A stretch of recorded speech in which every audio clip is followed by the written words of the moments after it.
Hello there everybody, welcome back to the channel. Dodgy Gamer here, bringing you a new episode and a new season of Breaking the Big Three with Santa Clara in Portugal. It's the start of Season 4. Last season we finished 5th, we've got plenty to bring you today. We've got lots of transfers to go through, we've got improvements at the club to go through, we've got the Europa Conference to bring you as well as the league results so far. We're already in September, so strap yourselves in and let's get started with Season 4.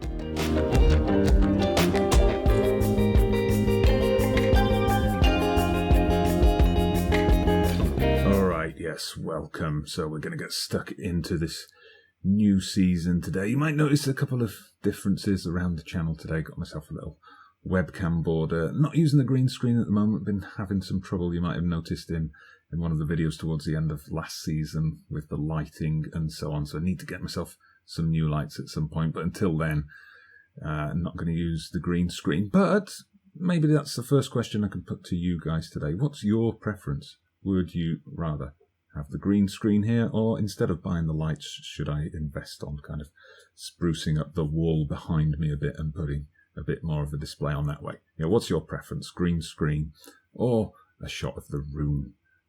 Let me know down in the comments.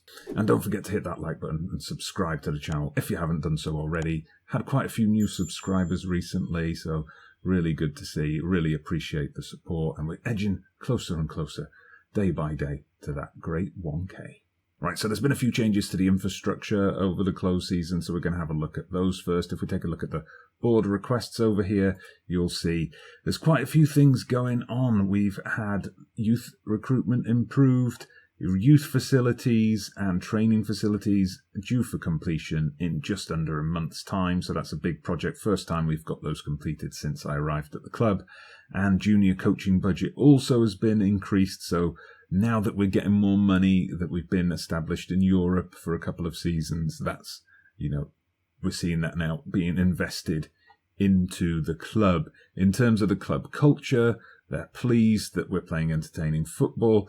They're satisfied about players from the youth system. We've obviously got Glau there, who, you know, we'll have a look at in action later today, no doubt. They're a little bit disappointed now, though, with the signing of Brazilian players. We apparently haven't signed enough Brazilian players. So, you know, we'll have a look at the transfers in a moment. But they are pleased. We have had some outgoing transfers as well this summer. So that's helped us tick this box of selling young players for profit as well. So let's get straight in with the transfers, shall we? There's been a couple of big ones, and we'll start with the outs, and there's been a lot of movement there. So we've had a few players who were kind of bit-part squad players who've gone, some of them for decent money, like Rafael Barros. We managed to sell him for 375k. I mean, he came in, he only ever played a couple of games for us, never really did anything. Anderson Carvalho, I mean, he was a good player for us in the first season, but our midfield is so stacked now that he was, you know, way down. He was like 6th or 7th in the pecking order, so we let him go for 100k. We've had quite a few players go out on loan as well. We've had a few didn't quite make it. Matti Novella, young Italian player that we signed. This Luis Stania La Rosa, I think I've seen this in FM Trek Save, that they do have quite a lot of money despite being in the lower divisions. So they bought him, took him off our hands. Rafael Ramos, who was sulking all last season, we finally got rid of him, went to Monza for 350,000. Duke just never really developed for us. He's gone off to France now, 275k. So all of those, of course, added up. But you'll see total transfer income is 10.25 million because there was a bit of a saga and there was a big deal towards the end of the transfer window. And this is something that is going to change the complexion of the club quite a bit. Who left?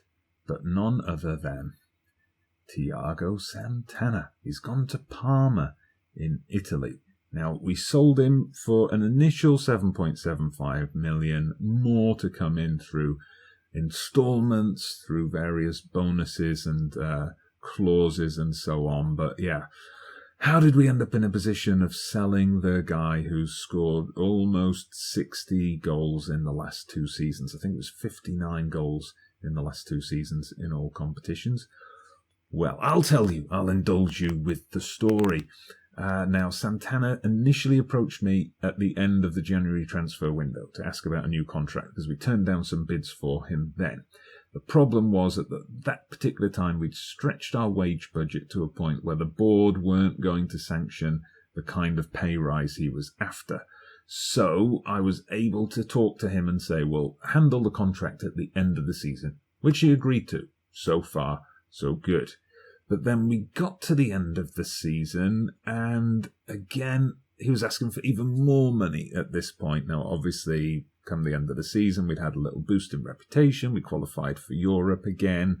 So, yeah, he asked for a bit more money. So, again, it was just a little bit above the maximum the board were willing to pay. And the agent just refused it. He cancelled the talks. And then Santana got mad. You promised me a contract. You haven't given me one.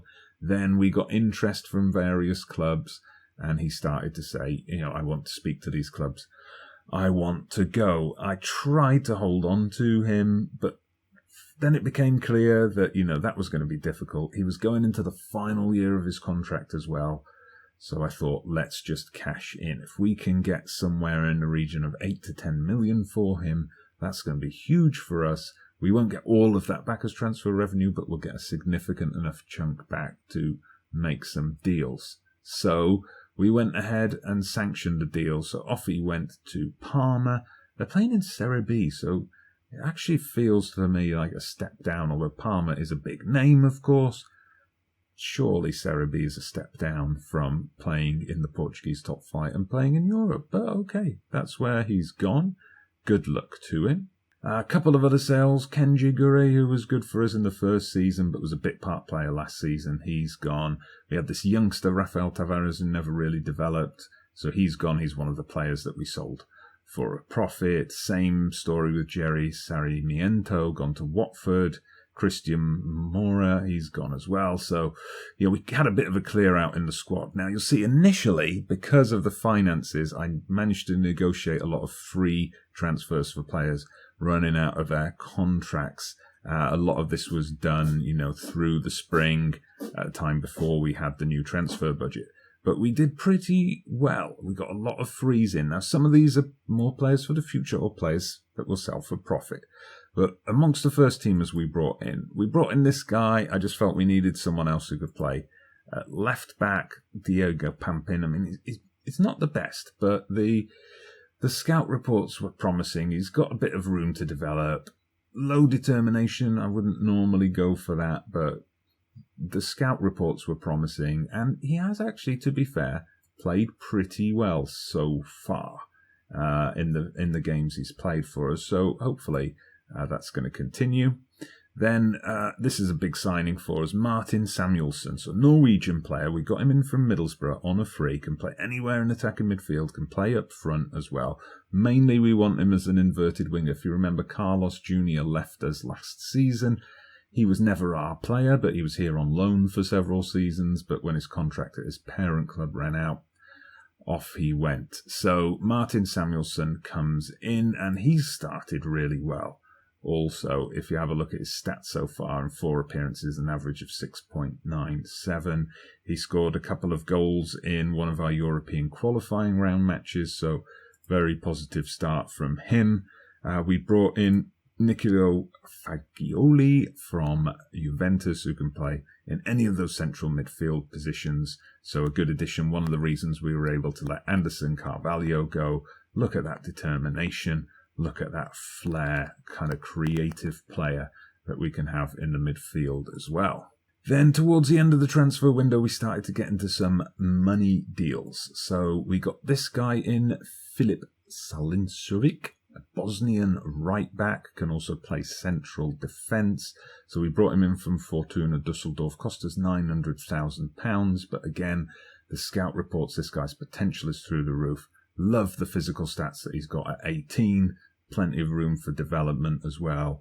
Looking at that positioning, teamwork, work rate, that's all really high. So, promising. Undecided whether he'll be better as a centre-back or a full-back. Let me know what you think down in the comments. Here's an interesting one. Technically a free transfer. Ibou Diouf. We bought him directly from his club in Senegal. So one of my scouts went out to, I think it was the African Under-20 Championship, and said, you've got to check this guy out. We had to pay £350,000 in compensation, but essentially it was a free contract deal because the club he was at was semi-pro, I believe. So it's just really promising. Right winger, high determination again. Apart from the strength, really good physical stats, very promising. You can see already he's making a lot of progress. He's a perfectionist, so he's one that's always getting those 9.0 and above ratings for training. Argues with officials and dives into tackles, which is an interesting combination with a perfectionist personality. So we can expect him to get sent off a couple of times, but he's also started well. I'll see if I can dig it out for you, but the goal he scored was an absolute screamer. One final transfer to show you here, and this is a guy I brought in as a replacement for Thiago Santana. We're taking a bit of a risk though. This is Joseph Bernasconi, a Portuguese-Swiss national, and a bit of an unproven raw talent. Just 18, but he has great potential. Dribbling, finishing, first touch, all starting off really strongly. Technique is good as well. He's got the determination, he's got a bit of flair in him, he's got the work rate to keep going for the team. Physicals, acceleration and pace. You know I love this in my attacking players. So I think this guy's got a lot of promise. Loves to run with the ball, loves to move into channels, knock the ball past the opponent, use that acceleration to get past them. I've got high hopes for this one. And also up front, we've welcomed back to the squad a returning loanee. So Jan Said, he was out on loan last season in the second division. So also someone who can play up front. Again, he's got a bit of acceleration and pace, not quite on the level of our friend that we just looked at. I keep wanting to call him Berlusconi, but I know I'm thinking of somebody else. And he's got the dribbling again. Finishing could be improved, but he is a good option. So I'm going to rotate between these two young strikers this season. It's a little bit of a gamble. If we had the finances, I would have loved to bring in a proven striker, someone 24, 25 years old, who I know is going to bag the goals. But this guy got 19 goals in 31 appearances in the second tier last season, getting his team promoted. So I'm fairly confident that, with 2 goals and 2 appearances already, that he's ready to step up. So on then to results. We had a pretty successful pre-season. We beat Everton. Amongst others, we also had our training camp in South Africa this year, which was interesting. Previously, we've only been able to go to mainland Portugal to train, but we went to South Africa, racked up some big wins there. We hosted Montreal Impact, undefeated through all of that. Our first competitive game of the season came against Maritimo, who we beat in the second round of the Allianz Cup to qualify for the group stage. Then in the league, started a bit slowly, 2 draws. So we had a draw against Academia Coimbra, 1-1.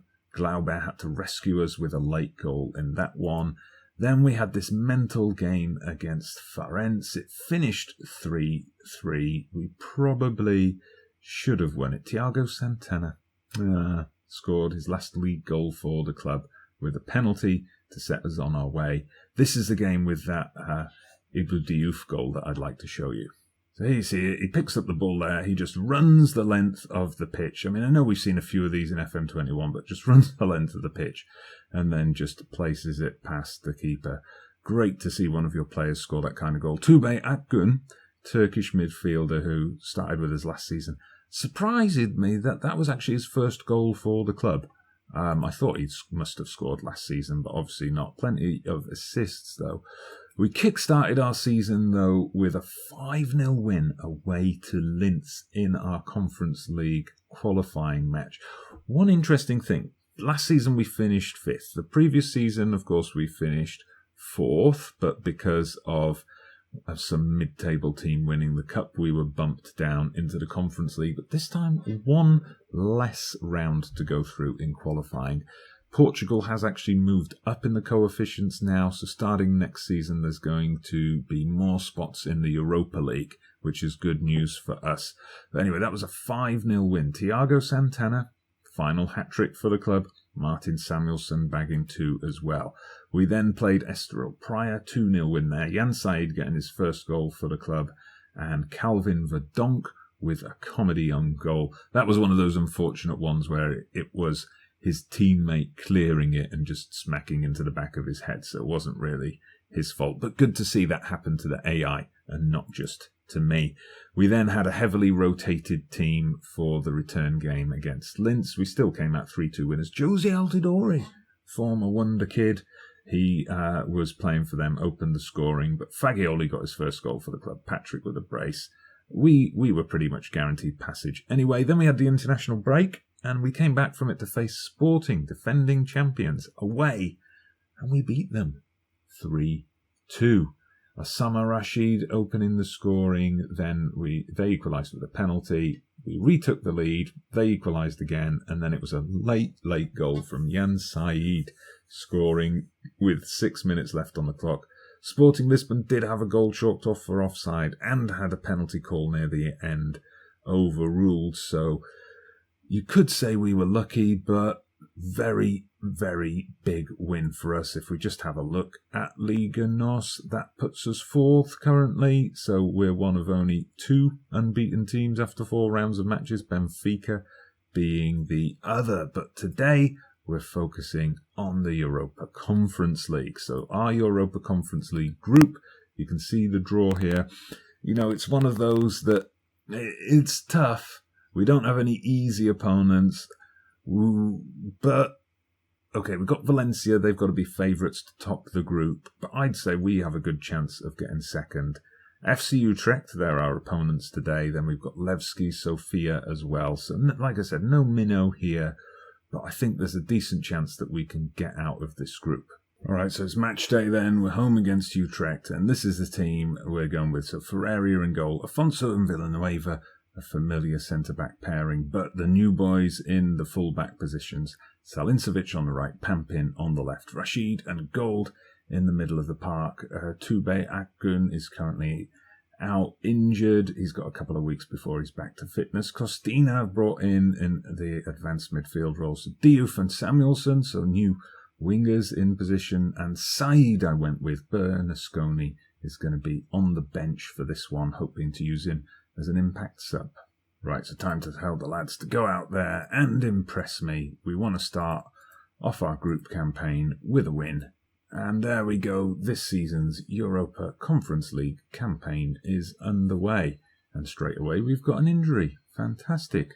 Martin Samuelsson, lower leg injury. Hopefully that's just a calf strain and not a broken leg or something like that. Well, we're going to have to bring on John Patrick then. Oh, Christ almighty, not even a minute on the clock. Okay, finally a highlight, and it's Utrecht with a corner and Utrecht with a goal. Gianmarco Ferrari getting up for the corner. Not what we wanted to see in this match, so a star new signing. Injured, and then an easy soft goal conceded from a corner. Right, here we go. Costina to Gold. He's picked it up. We've got a chance here. Rashid, let's get this out wide. You've got runners out on the right. Diouf is through. Diouf hits it straight at the keeper. That's the kind of play we need more of, though, if we're going to get back into this game. But we're going to have to get back into this game in the second half. We've been the better team by far. They scored off a corner, but as you can see, I mean, we've dominated in terms of pushing forward, although our shape is a little bit weird there, it has to be said. They're sitting very deep, obviously. Now they've got that 1-0 lead, they're just going to look to sit on it. So I'm going to tell the team they've got to show me something in that second half. Easy job to motivate most of them. We're just going to make a few tweaks to the tactics. So I want to take off play out of defence. We'll make sure we're focused down the flanks. Make things a bit more direct, get a bit more expressive as well, right? And hopefully that's going to make the difference we're looking for. We need to, not just equalise, but ideally get the 3 points as well. Well, here we come with Salinkovic. He's come forward, he's brought it towards the centre. Rashid comes into play now. He gives it away though. See, that's it. They're sitting deep. They didn't look to get the break. They just looked to clear it. Now we've got it up to Jan Said. Oh, Van Basten Interesting name for a goalkeeper.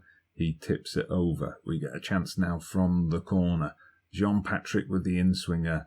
Unfortunately, doesn't fall to one of our players. At least we got the pressure. I noticed Levski Sofia have gone 1-0 up against Valencia, so this group not exactly going to form at the moment. Anyway, here's a chance for us again. Rashid now. He's got the ball, knocks it out to Pampin. Pampin, is he going to get the cross in here? No, he plays it back to Gold. Gold to Rashid. Rashid's got the space. Okay, takes his time. Jan Said to Diouf. Oh, I thought that was in. Oh, that was close. Right, Jan Said not having the best of games, and he's took a bit of a hit on his conditioning, so we're going to bring on Bernasconi. What a story this would be if the youngster, first game in Europe, gets us a goal and gets us back into this game. We'll give him a team talk. Got the faith in you, boys. Motivated. Come on. Get your first goal for the club. Utrecht building from the back here. They've got it out to Mahi. I was warned in the press conference before the game he would be one to watch. If he's going to play balls like that, don't think we've got too much to worry about. But we are behind. Come on, let's get back into this, boys. Diouf now. He's going to get that cross in. Beat your man. Van Basten spills it. Jean-Patrick. Gold with the header. We've equalised finally on the hour mark. Get in. Yeah, so Diouf did really well to get that cross in. Van Basten, don't know what he was doing with that, but we don't mind. Fell for Jean-Patrick. Gold with the header. Nicely done. Come on, we've dominated this game. We've got the XG up to past 2 now. We should have scored another one, but okay, here we go. Costina with the corner. It's cleared, and now Utrecht are on the break. Let's go. Mahi, I just dissed him. Oof, luckily he hit the outside of the post. Okay, well, because he's looking nervous, I'm going to take off Diouf. I mean, he's played okay, but we're looking for a bit more impact. So I'm going to bring on Glauber. Fresh legs, playing as an inside forward, as he prefers to do, looking for him to cut inside. We're going to go attacking for this last part of the game as well. We'll save shoot on sight until the final moments. We don't want to overdo things at this point. We want to keep a couple of things where it can just crank it up that little bit more if we need to. And after 5 minutes of no further highlights, I think we need to. So we will now shoot on sight. Distribute it long over the top, and we're going to push up as well. Hopefully. That's going to make a little bit of difference. There we go. We've got a highlight. It's Utrecht, though, coming forward. But we're going to get the break here. Jean-Patrick out to Glauber on as a substitute. Let's see what the substitutes can do for us here. Glauber then plays the ball across to Costina, but it's too close to Van Basten. The highlight's going to continue. We've got to watch out for Utrecht on the break. We don't want to throw it away now. Luckily, that shot is fired high and wide. Right, Villanueva now with the free kick. It's going to be a tense finale. I can sense it. We've given the ball away. That's not good. Come on, boys. Win it back. Win it back. Someone close him down. Someone close him down. Bloody hell, it's Mahi.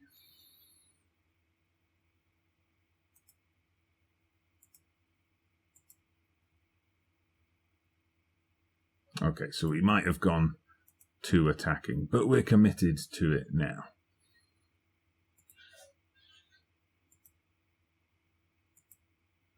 So we're going to go really direct.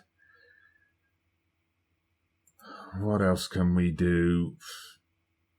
That's pretty much it, I think. Right, let's see. Can we get something in stoppage time? Or is this going to be one of those frustrating ones where the clock just ticks down? It looks like it is.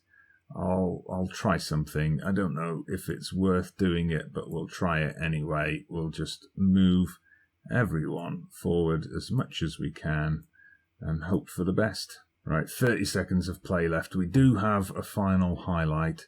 They're time wasting a bit.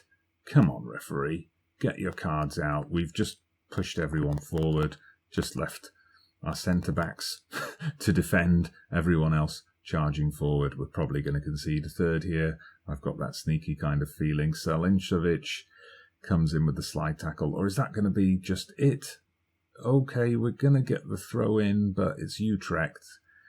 unless the referee's going to be very generous with this added on time, I think we're going to start our Europa Conference campaign with a defeat. Well, definitely not what we wanted to have happen, especially for a home game. Definitely not happy about that at all.